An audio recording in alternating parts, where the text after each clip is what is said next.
जय गुरुदेव। आज हम प्रकरण 7 स्टार्ट करेंगे। प्रकरण 7 है प्लवनशील संत। कल रात एक सभा में मैंने एक योगी को जमीन से कई फुट ऊपर हवा में ठहरे हुए देखा। मेरा मित्र उपेंद्र मोहन चौधरी बड़े ही प्रभावशाली ढंग से बोल रहा था। मैंने उत्साहपूर्ण मुस्कान के साथ कहा, शायद मैं उनका नाम बता सकता हूँ। कहीं वे अपर सर्कुलर रोड के भादुड़ी महाशय तो नहीं थे? उपेंद्र ने स्वीकृति में सिर हिलाया। यह बात मुझे पहले ही ज्ञात है। यह देखकर उसका चेहरा थोड़ा उतर गया। संतों के बारे में मेरी जिज्ञासा से मेरे सभी मित्र भली भांति परिचित थे। कोई नई जानकारी मिलते ही मुझे उनके पीछे लगा देने में उन्हें बड़ा आनंद आता था। ये योगी महाराज मेरे घर के इतने निकट रहते हैं कि प्रायः मैं उनसे मिलने जाता हूँ। मेरे इस कथन से उपेंद्र के चेहरे पर उत्सुकता के भाव उमड़ते देख मैंने उसे और भी बताना शुरू कर दिया। उनके कई कमाल मैंने देखे हैं। पतंजलि प्रणीत प्राचीन अष्टांग योग के विभिन्न प्राणायाम विधियों में वे निष्णात हैं। एक बार भादुड़ी महाशय ने मेरे सामने भस्त्रिका प्राणायाम इतने जोर से किया कि लगता था मानो उस कमरे में सचमुच का तूफान आ गया हो। फिर उन्होंने गर्जन करते श्वासोच्छ्वास को बंद कर दिया और वे अति चेतनात्मा समाधि की ओर उच्च अवस्था में निश्चल बैठे रहे। तूफान के बाद शांति का वातावरण इतना प्रभावपूर्ण था कि उसे कभी भुलाया नहीं जा सकता। मैंने सुना है कि वे कभी घर से बाहर नहीं निकलते। उपेंद्र के स्वर में कुछ अविश्वसनीयता झलक रही थी। वास्तव में यह सच है। विगत 20 वर्षों से वे घर के भीतर ही रहते आए हैं। केवल हमारे पर्व त्योहारों के अवसर पर वे स्वयं ही लगाए इस नियम को थोड़ा ढीला करते हैं। जब वे अपने ही अहाते में स्थित सामने की पगडंडी तक जाते हैं, वहां पर भिखारी जमा हो जाते हैं, क्योंकि संत भादुड़ी अपने दर्याद्र हृदय के लिए बहुत प्रसिद्ध हैं। गुरुत्वाकर्षण के नियम को ठुकराकर वे हवा में कैसे रह पाते हैं? कुछ प्राणायामों के अभ्यास से योगियों के शरीर की जड़ता नष्ट हो जाती है। तब उनका शरीर हवा में उठ जाता है, या फिर मेंढक की तरह वहां से फुदकने लगता है। जो संत योगाभ्यास नहीं करते, वे भी ईश्वर के प्रति तीव्र भक्ति की अवस्था में हवा में ऊपर उठते पाए गए हैं।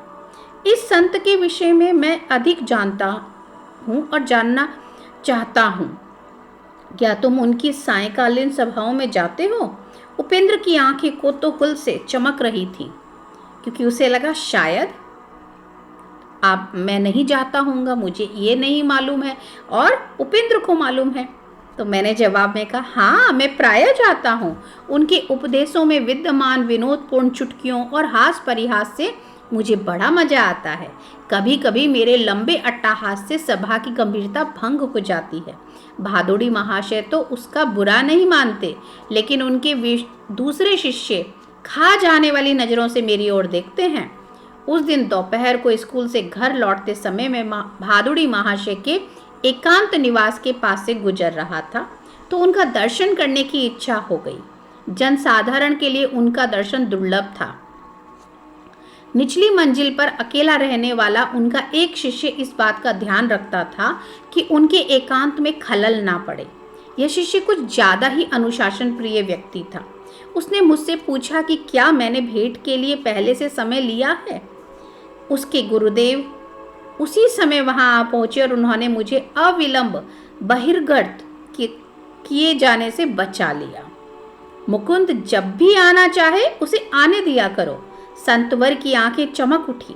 एकांत का मेरा नियम मेरी अपनी सुविधा के लिए नहीं, बल्कि लोगों की सुविधा के लिए है। संसारी लोगों को उनके मोह जाल को तहस नहस कर देने वाली स्पष्टवादिता अच्छी नहीं लगती। संत न केवल दुर्लभ हैं, बल्कि वे लोगों को व्याकुल भी कर देते हैं। शास्त्र पुराणों में भी वे प्रायः जन साधारण को विहल करते पाए जाते हैं। मैं भादुड़ी महाशय के पीछे पीछे ऊपरी मंजिल पर स्थित उनके अत्यंत सादे कक्ष में जा पहुंचा, जहां से वे शायद ही कभी कभार बाहर निकलते थे। संसार की शुद्र उत्तेजनाओं के तीव्र गति से नित्य बदलते चित्रों की ओर संत जन प्रायः कोई ध्यान नहीं देते। केवल युग युगांतर में स्थिर हुए कालजयी सत्यों पर उनका ध्यान केंद्रित रहता है। संतों के समकालीन लोग केवल उनके संकीर्ण वर्तमान के लोग ही नहीं होते। महर्षि, जहाँ तक मैं जानता हूँ, आप पहले ऐसे योगी हैं जो हमेशा घर के अंदर ही रहते हैं। भगवान कभी कभी अपने संतों को अप्रत्याशित परिस्थितियों में डाल देते हैं कि कहीं हम यह ना सोचें कि हम संतों को एक विशिष्ट नियम की चौखट में बिठा सकते हैं। आरोग्य और शक्ति से ओतप्रोत अपना शरीर उन्होंने पद्मासन से में स्थिर किया। उनकी आयु 70 और 80 वर्ष के बीच थी, परंतु आयु या निष्क्रिय जीवन पद्धति का कोई अप्रिय लक्षण उनके शरीर पर नहीं था। उनका सुगठित व सादा शरीर प्रत्येक दृष्टि से आदर्श स्वरूप था। उनका मुखमंडल पुराणों में वर्णित ऋषियों के समान था। भव्य मस्तक, भरपूर दाढ़ी, शांत आंखें, सदैव ईश्वर की सर्वव्यापकता पर स्थिर। वे सदैव दृढ़ता के साथ सीधे बैठते थे। हम दोनों ध्यानस्थ हो गए। 1 घंटे के बाद उनकी सौम्य वाणी ने मुझे जगा दिया। तुम प्राय ध्यान लगाते हो, परंतु क्या तुम्हें कुछ अनुभव हुआ है? वे मुझे ध्यान से अधिक ईश्वर से प्रेम करने का स्मरण दिला रहे थे। साधन को ही साध्य समझ लेने की भूल नहीं करना। उन्होंने मुझे कुछ आम दिए। अपने गंभीर स्वभाव में भी मुझे हमेशा ही आनंदित करने वाली अपनी विनोद बुद्धि को प्रकट करते हुए उन्होंने कहा, साधारणतया लोगों को ध्यान योग से जल योग यानी जलपान अधिक अच्छा लगता है, यानी कि खाना पीना ज़्यादा अच्छा लगता है। योग के विषय में उनकी सब शब्द क्रीड़ा को सुनकर मैं ठहाके लगाकर हंसने लगा। क्या हंसी है तुम्हारी? वात्सल्यपूर्ण चमक उनकी दृष्टि में प्रकट हुई। उनका अपना चेहरा सदैव गंभीर ही रहता था, परंतु उसमें भी परमानंद भरी मुस्कुराहट ही झलक होती थी। उनके विशाल कमल नयनों में सदैव एक दिव्य हंसी छिपी होती थी। वे पत्र सुदूर स्थित अमेरिका से आए हैं। उन्होंने मेज पर पड़े अनेक मोटे मोटे लिफाफों की ओर संकेत किया। वहाँ की कुछ सोसाइटियों के साथ, जिनके सदस्य योग शास्त्र में रुचि रखते हैं, मैं पत्र व्यवहार करता हूँ। वे कोलंबस से बेहतर दिशा ज्ञान के साथ भारत के नए सिरे से खोज कर रहे हैं। उनकी सहायता करने में मुझे खुशी होती है। दिन के उजाले की तरह योग शास्त्र का ज्ञान भी उन सब के लिए है जो इसे प्राय प्राप्त करने के इच्छुक है। जिसे मानव की मुक्ति के लिए ऋषियों ने अनिवार्य समझा है, उसे पाश्चात्य लोगों के लिए हल्का करने की आवश्यकता नहीं है। बाह्य अनुभव भिन्न होते हुए भी सबकी आत्मा एक जैसी है, एक समान ही तो है। और जब तक योग का कुछ ना कुछ अभ्यास नहीं किया जाता, तब तक ना ही पाश्चात्य और ना ही पौवार्त्य लोग उन्नति कर सकते हैं। उन्होंने अपनी शांत दृष्टि मुझ पर स्थिर की। मेरी समझ में तब यह नहीं आया कि उनके वक्तव्य में भविष्यवाणी युक्त मार्गदर्शन छिपा हुआ था। वह तो केवल अब, जब मैं यहाँ ये शब्द लिख रहा हूँ, उनके द्वारा प्राय दिए गए संकेतों का पूर्ण अर्थ मेरी समझ में आ रहा है कि मैं किसी दिन भारत की शिक्षाओं को अमेरिका ले जाऊंगा। महर्षि, मैं चाहता हूं कि आप जगत के कल्याण के लिए योग शास्त्र पर एक पुस्तक लिखें। मैं शिष्यों को तैयार कर रहा हूं। वे स्वयं और उनके शिष्यों की श्रृंखला जीवंत पुस्तकों का काम करेंगे, जो समय के स्वाभाविक क्षय और टीकाकारों की अस्वाभाविक टीकाओं से अछूते रहेंगे। संध्या काल को उनके शिष्यों के आने तक मैं अकेला ही उनके साथ रहा। शिष्यों के आने के बाद बहादुरी महाशय ने अपना अद्वितीय प्रवचन शुरू किया। शांत बाढ़ की तरह अपने श्रोताओं के मन में कूड़े करकट को बहा ले जाकर वे उन्हें ईश्वर की ओर ले चले। विशुद्ध बंगला में वे हृदय स्पर्शी दृष्टांत देते जा रहे थे।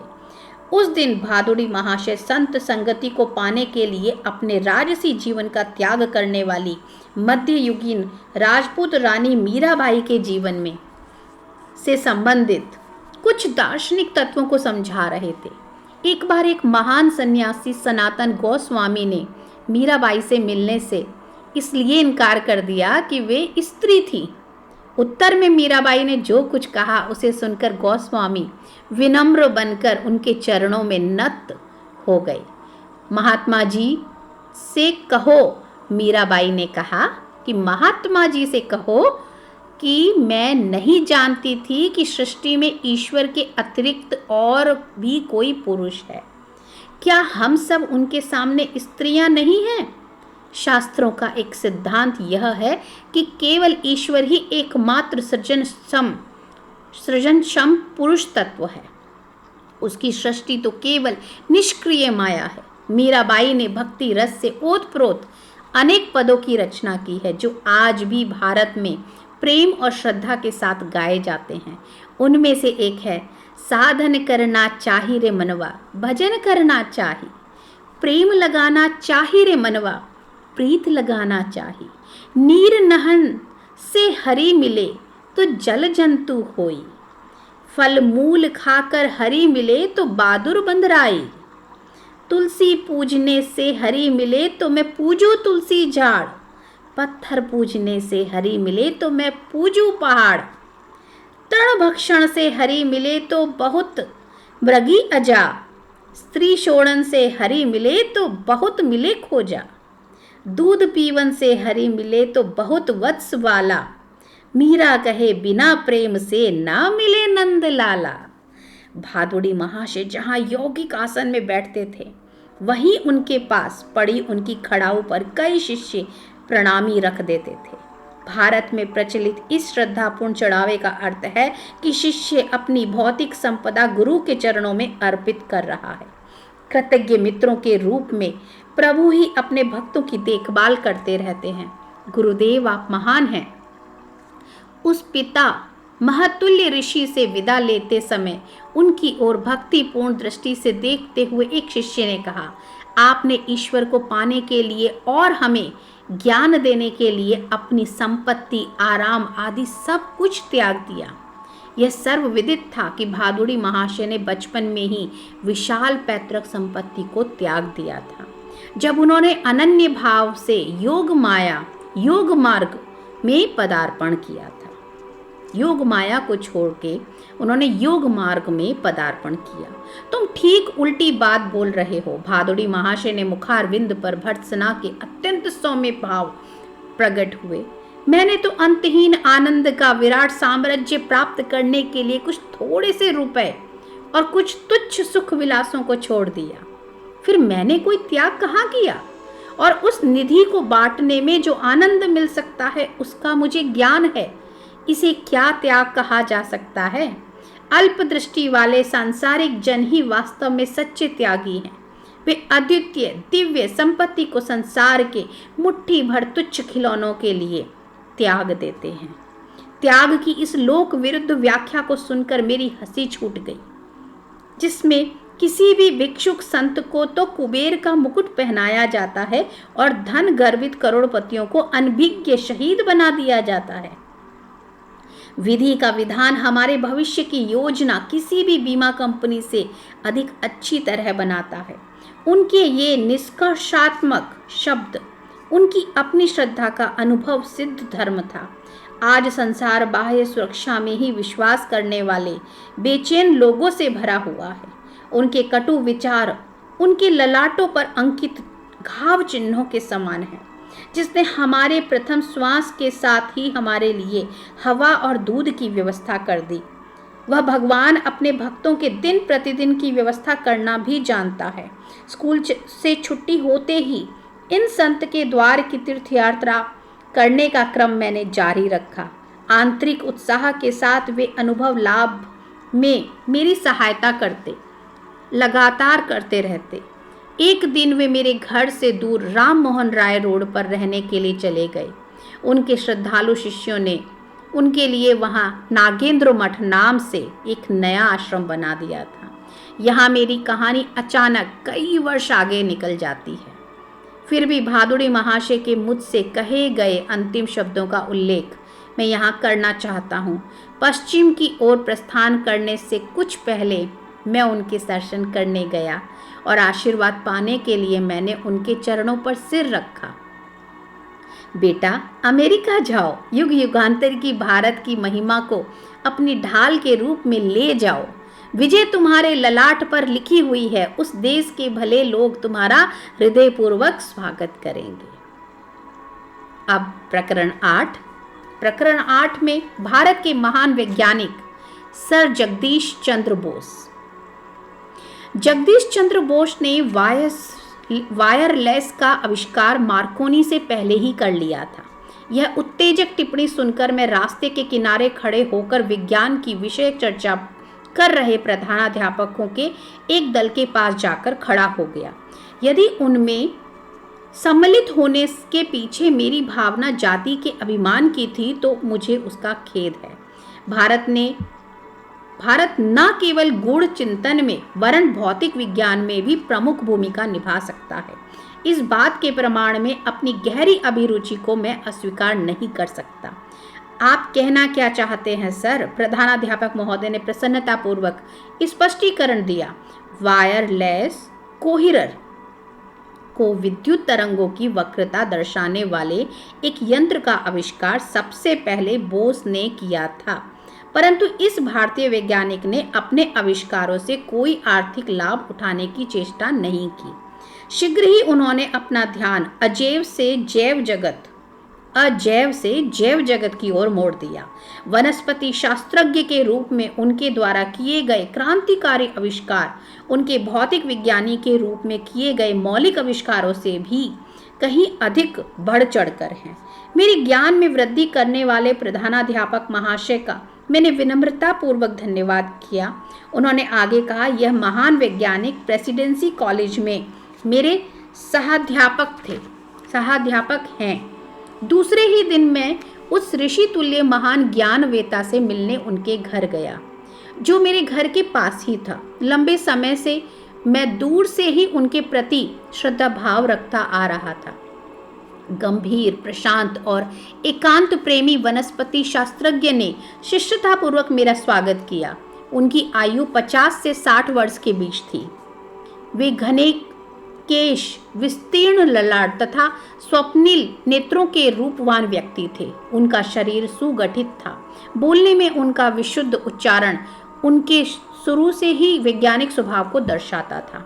पश्चिम की वैज्ञानिक सोसाइटियों की सभाओं में भाग लेकर मैं हाल ही में वापस आया हूँ। मेरे द्वारा आविष्कृत जीवन की अविभाज्य एकता दर्शाने वाले उपकरणों में उनके सदस्यों ने गहरी रुचि दिखाई। बोस क्रेस्कोग्राफ की परिवर्धन शक्ति यानी मैग्नीफाइंग पावर 1 करोड़ गुना है। माइक्रोस्कोप तो केवल कुछ सहस्त्र गुना ही परिवर्धन करता है। फिर भी उसने जीव विज्ञान को तीव्र गति प्रदान कर दी, जीव विज्ञान के में प्राण फूंक दिए। क्रेस्कोग्राफ अगणित मार्ग खोलता है। सर, आपने विज्ञान की अमूर्त बाहों से पूर्व और पश्चिम के आलिंगन बंद होने की प्रक्रिया को तेज करने के लिए बहुत कुछ किया है। मेरी शिक्षा कैम्ब्रिज में हुई है। प्रयोगों के आधार पर ही किसी भी सिद्धांत की सूक्ष्म से सूक्ष्म जांच करने की पाश्चात्य पद्धति कितनी सराहनीय है। यह प्रयोग मूलक कार्य पद्धति मुझे अपनी पौवार्तीय विरासत में मिली आत्म परीक्षण की क्षमता के साथ जुड़कर और भी अधिक प्रभावी हो गई। इन दोनों की युति ने मुझे दीर्घकाल से अबोल रहे प्रकृति जगत के मौन को तोड़ने में समर्थ बनाया। सारे भेद खोल देने वाले मेरे क्रेस्कोग्राफ के रेखा चित्र प्रमाण हैं संदेह करने वाले किसी भी व्यक्ति के लिए कि पेड़ पौधों में भी संवेदनशील स्नायु तंत्र होता है और उनका जीवन विभिन्न भावनाओं से युक्त भी होता है। प्रेम, घृणा, आनंद, भय, सुख, दुख, मूर्छा और अन्य उत्तेजनाओं के प्रति असंख्य प्रकार की प्रतिक्रियाओं की भावानुभूति जिस प्रकार सब प्राणियों को होती है, उसी प्रकार सब पेड़ पौधे को भी होती है। सर, आपके इस क्षेत्र में आगमन से पहले तो सारी सृष्टि में व्याप्त जीवन की अद्वितीय धड़कन एक कवि की कल्पना मात्र लगती होगी। एक संत को मैं कभी जानता था जो कभी कोई फूल नहीं तोड़ते थे। वे कहते थे, गुलाब के पौधे से मैं उसका सौंदर्याभिमान कैसे छीन लूं? अपनी उदंडता से उसे विवस्त्र करके उसके आत्मसम्मान को धक्का कैसे पहुंचाऊं? उनके उन सहानुभूतिपूर्ण शब्दों को आपके आविष्कारों ने अक्षरशः यथार्थ सिद्ध कर दिया है। कवि सत्य से अंतरंग होता है, जबकि वैज्ञानिक अजीबोगरीब ढंग से उस तक पहुंचने का प्रयास करता है। किसी दिन मेरी प्रयोगशाला में आकर क्रिस्कोग्राफ के असंदिग्ध प्रमाणों को देख लो। कृतज्ञतापूर्वक मैंने उनका आमंत्रण स्वीकार कर उनसे विदा ली। बाद में मैंने सुना कि उन्होंने प्रेसिडेंसी कॉलेज छोड़ दिया है और अब वे कोलकाता में एक अनुसंधान केंद्र स्थापित करने की योजना बना रहे हैं। जब बोस इंस्टीट्यूट का उद्घाटन हुआ तब मैं उस उद्घाटन समारोह में उपस्थित था। सैकड़ों उत्साही लोग उस संस्थान के परिसर में इधर से उधर घूम रहे थे। विज्ञान के इस नए पीठ की कलात्मकता और आध्यात्मिक प्रतीकात्मकता को देखकर मैं मंत्रमुग्ध हुआ। उसका प्रवेश द्वार सुदूर स्थित किसी प्राचीन मंदिर का अवशेष है। कमलों से भरे एक जलकुंड के पीछे स्थित मशालधारी स्त्री मूर्ति नारी के लिए अमर प्रकाश दात्री के रूप में भारत के आदर को सूचित करती है। एक उद्यान में अगोचर ब्रह्म को समर्पित कर एक छोटा सा मंदिर है। मंदिर में मूर्ति विहीन रिक्त स्थान ईश्वर की निराकारता को सूचित करता है। इस उद्घाटन के महान अवसर पर सर जगदीश चंद्र बोस का भाषण ऐसा लग रहा था कि मानो वह सीधे किसी अंतः प्रेरित प्राचीन ऋषि के मुख से निःसृत हो रहा हो। इस संस्था को मैं आज केवल एक प्रयोगशाला के रूप में नहीं वरन एक मंदिर के रूप में समर्पित करता हूँ। उनकी आदरणीय महानता खचाखच भरे सभागृह पर एक अदृश्य चादर के समान छा गई। अपनी खोज में मैं कब पदार्थ विज्ञान और प्रकृति विज्ञान के सीमा क्षेत्र में पहुंच गया मुझे पता ही नहीं चला। मेरा आश्चर्य बढ़ता ही गया जब मैंने देखा कि सजीव जगत और निर्जीव जगत के बीच की सीमा रेखाएं मिटती जा रही हैं और स्पर्श बिंदु उभरते जा रहे हैं। मैंने देखा कि निर्जीव जगत निष्क्रिय था, वह तो असंख्य शक्तियों के प्रभाव में पुलकित हो रहा था। सब में एक समान प्रतिक्रिया धातु, वनस्पति और प्राणी को एक ही सामान्य नियम में बांधती प्रतीत हुई। वे सब थकान और खिन्नता के तत्व एक समान लक्षण प्रदर्शित करते थे, जिनमें पुनः तरोताजा और हर्षोत्फुल्ल होने की भावनाएं बनी रहती थी। मृत्यु के साथ जुड़ी हुई स्थायी प्रतिक्रियाहीनता के प्रदर्शन में भी सब एक समान थे। इस विराट सामान्यत्व से विस्मय विभोर होकर मैंने बहुत बड़ी आशा के साथ अपने प्रयासों के परिणामों को रॉयल सोसाइटी के समक्ष रखा, परंतु वहां उपस्थित प्रकृति विज्ञानियों ने मुझे उनके लिए सुरक्षित क्षेत्रों पर अतिक्रमण करने के बदले उस पदार्थ विज्ञान के क्षेत्र तक ही अपने अनुसंधान को सीमित रखने की सलाह दी जिसमें मेरी सफलता का भरोसा था। मैंने अनजाने में एक अपरिचित जाति व्यवस्था के क्षेत्र में घुसकर उनके शिष्टाचार का उल्लंघन कर दिया था। वहां अनजाने में एक धर्मशास्त्रीय पूर्वाग्रह भी कार्यरत था जो अज्ञान को भी धर्म के समान प्रशासित मानता था। यह प्रायः भुला दिया जाता है कि जिस परम सत्ता ने हमें चारों ओर से सृष्टि के इस नित्य बढ़ते ही जाते रहस्य से घेर रखा है, उसी ने प्रश्न करने और समझने की इच्छा भी हम में प्रतिष्ठापित कर दी है। अनेक वर्षों तक लोगों की गलतफहमियों का शिकार बनते रहने से एक बात मेरी समझ में आ गई। विज्ञान के उपासक का जीवन अनिवार्य रूप से अनंत संघर्ष से भरा होता है। लाभ और हानि, सफलता और विफलता को एक समान मानते हुए उसे अपना जीवन प्रेम श्रद्धा युक्त अर्घ्य के रूप में अर्पण करना चाहिए। अर्पण करना ही पड़ता है। कालांतर में विश्व की प्रमुख वैज्ञानिक सोसाइटियों ने मेरे सिद्धांतों और निष्कर्षों को स्वीकार करके विज्ञान में भारत के योगदान को मान्य किया। जो कुछ भी छोटा या सीमित हो, वह क्या भारत के मन को कभी तृप्त कर सकता है? एक अखंड जीवंत परंपरा और पुनर्यौवन प्राप्त करने की एक जीवनप्रद शक्ति के द्वारा इस भूमि ने अगणित परिवर्तनों में बार बार अपना कायाकल्प किया है। भारत में सदा ही ऐसे लोग उत्पन्न होते आए हैं जिन्होंने समय के तात्कालिक और मोहक पुरस्कार को ठुकराकर जीवन के सर्वोच्च अभिष्टों को पाने का प्रयास किया है। अकर्मण्य परित्याग द्वारा नहीं, वरन कर्मठ कठोर संघर्ष द्वारा। संघर्ष को अस्वीकार करने वाले दुर्बल के पास कुछ प्राप्त न कर पाने के कारण त्यागने के लिए भी कुछ नहीं होता। जिसने संघर्ष कर विजय प्राप्त की हो, वही केवल संसार को अपनी विजय के अनुभव का फल प्रदान कर उसे समृद्ध कर सकता है। इस बोस प्रयोगशाला में जड़ पदार्थों की प्रतिक्रिया पर अब तक किए जा चुके कार्य से और वनस्पति जीवन के अप्रत्याशित तथ्य सामने आ जाने से पदार्थ विज्ञान, प्रकृति विज्ञान, चिकित्सा, कृषि और यहाँ तक कि मनोविज्ञान के क्षेत्र में भी अनुसंधान के अत्यंत विस्तृत क्षेत्र खुल गए हैं। जिन उलझनों के बारे में अब तक यह माना जाता था कि उन्हें सुलझाया नहीं जा सकता, वे भी अब प्रयोगात्मक अन्वेषण के कार्यक्षेत्र में आ गई हैं। परंतु कठोर सटीकता के बिना उच्च सफलता नहीं मिल सकती। इसलिए प्रवेश कक्ष में अपने अपने केस में रखे गए मेरे द्वारा आविष्कृत अति संवेदनशील उपकरणों और वैज्ञानिक यंत्रों की लंबी लंबी कतारें लगी हैं।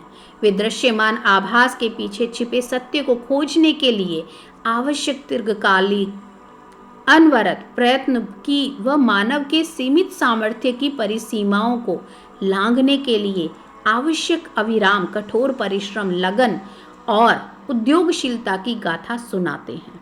सभी आविष्कारक वैज्ञानिक जानते हैं कि वास्तविक प्रयोगशाला तो मन है, जहां वे माया के पर्दे के पीछे छिपे सत्य के नियमों को खोज निकालते हैं।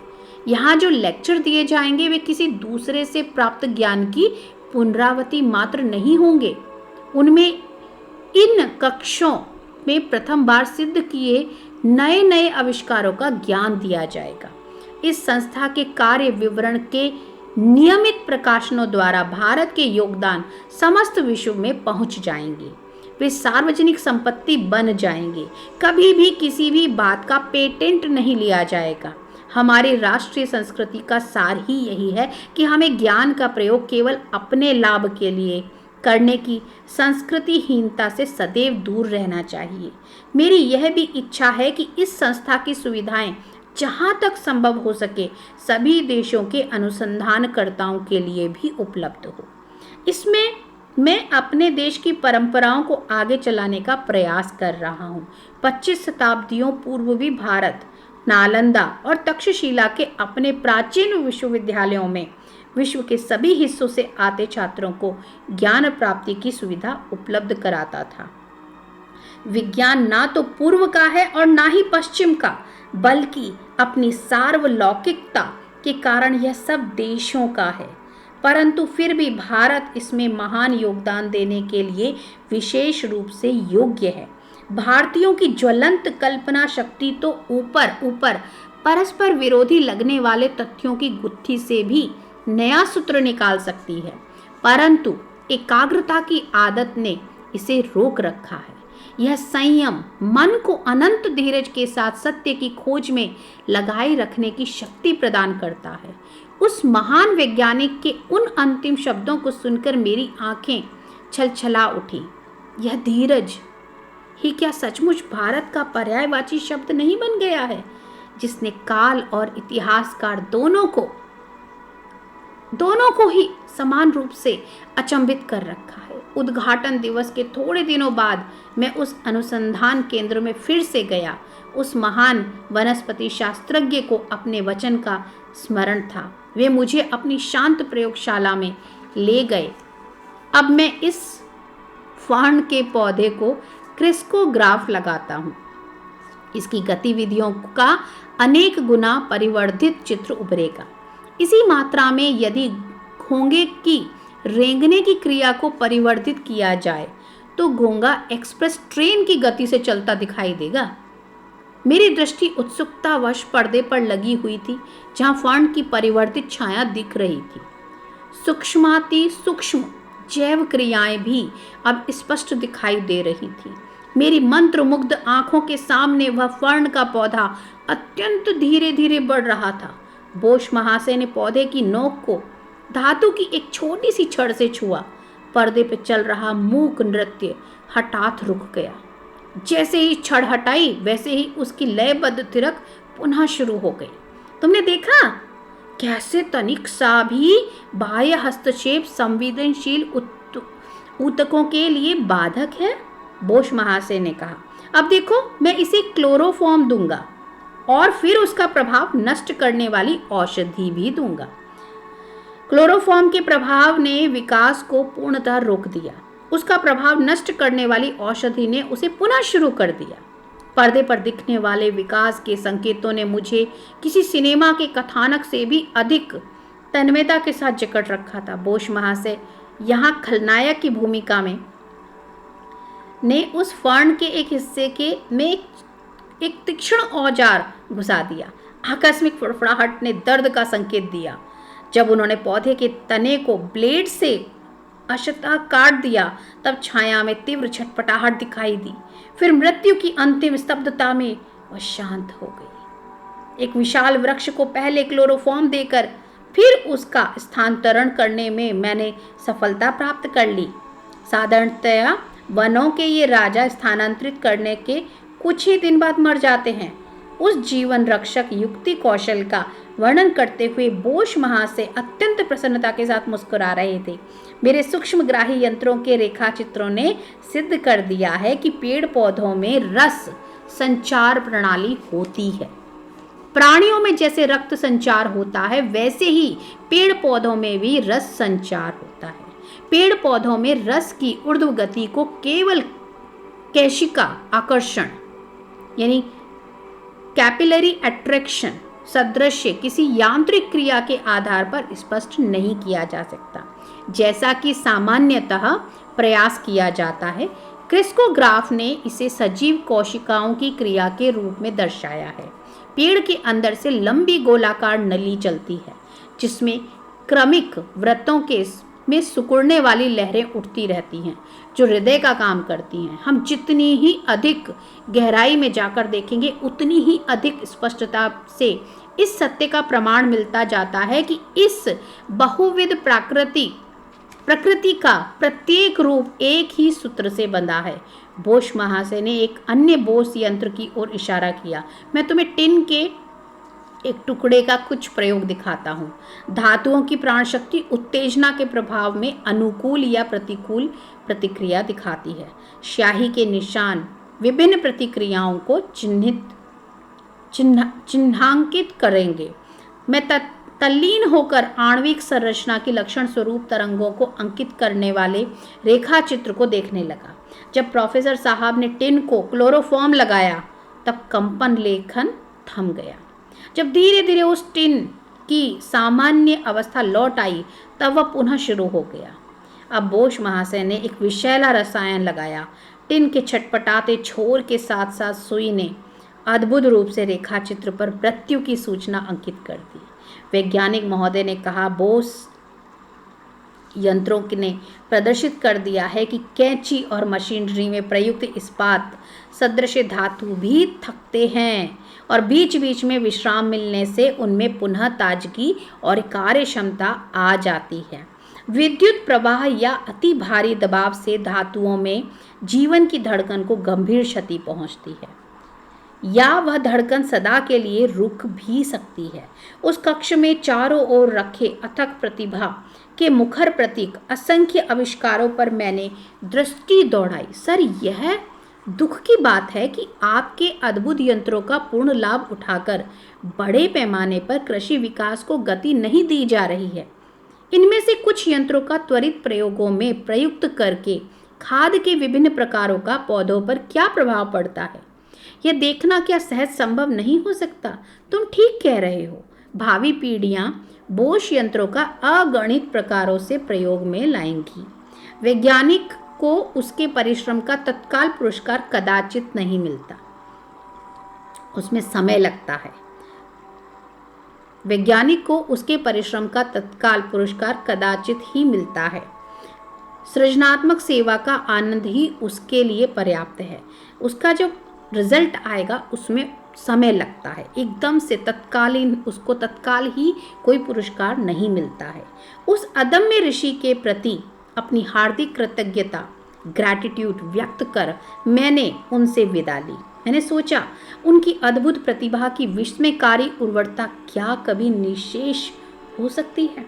बढ़ते वर्षों के साथ उनकी प्रतिभा में कोई कमी नहीं आई। रेजोनेंट कार्डियोग्राफ नामक एक जटिल यंत्र का आविष्कार करने के बाद बोस महाशय असंख्य भारतीय पेड़ पौधों के विस्तृत अनुसंधान में लग गए। किसी को कल्पना भी नहीं थी कि ऐसी ऐसी उपयुक्त औषधियों की एक विराट भेषज तालिका तैयार हो गई। कार्डियोग्राफ ऐसी अचूक सटीकता के साथ तैयार किया गया है कि उससे 1 सेकंड का शतांश एक रेखा चित्र में अंकित हो जाता है।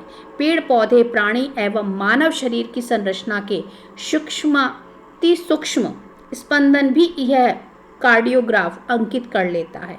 उस महान वनस्पति शास्त्रज्ञ ने भविष्यवाणी की कि वैद्यकीय अनुसंधान के लिए प्राणियों के अंगच्छेदन की आवश्यकता नहीं रहेगी।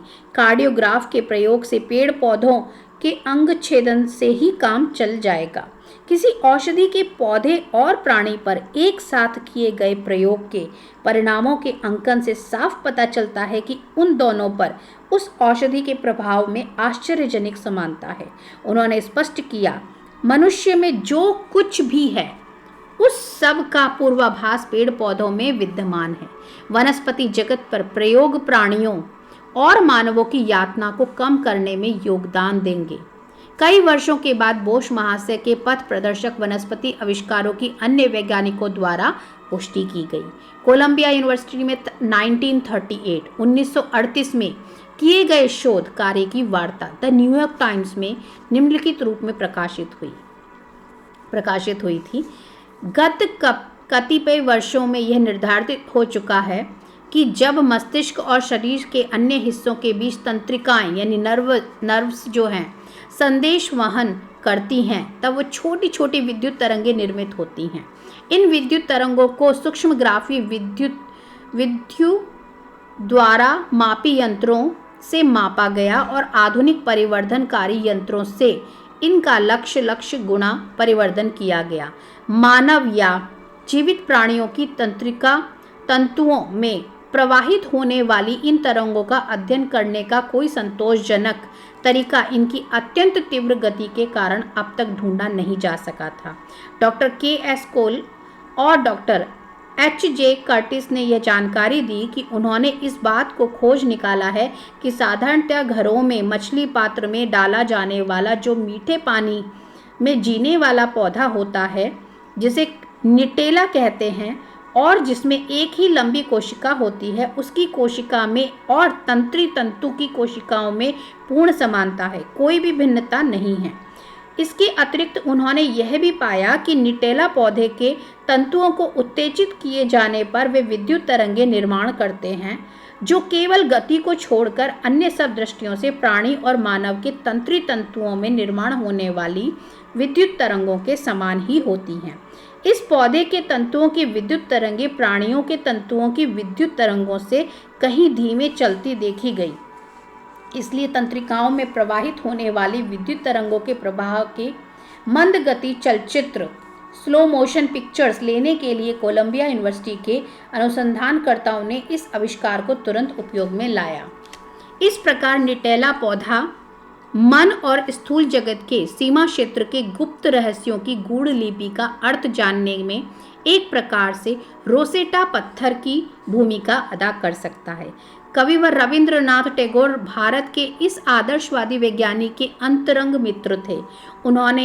उन्हें संबोधित कर कविवर ने निम्नलिखित पंक्तियां लिखी थी। हे तपस्वी डाको, तुम्ही साम मंत्रे जलद गर्जने उत्ष्ठित निबोधत, डाको शास्त्र अभिमानी जने, पंडित्येर पंडित तर्क हते, सुबृहत विश्व तले, डाको मूढ़ दाम्भी केरे, डाक दाओ तब शिष्य दले, एकत्र दांडाक तारा, तब होम हुताग्नि घीरिया, बार बार ए भारत आप नाते आसूक फिरिया।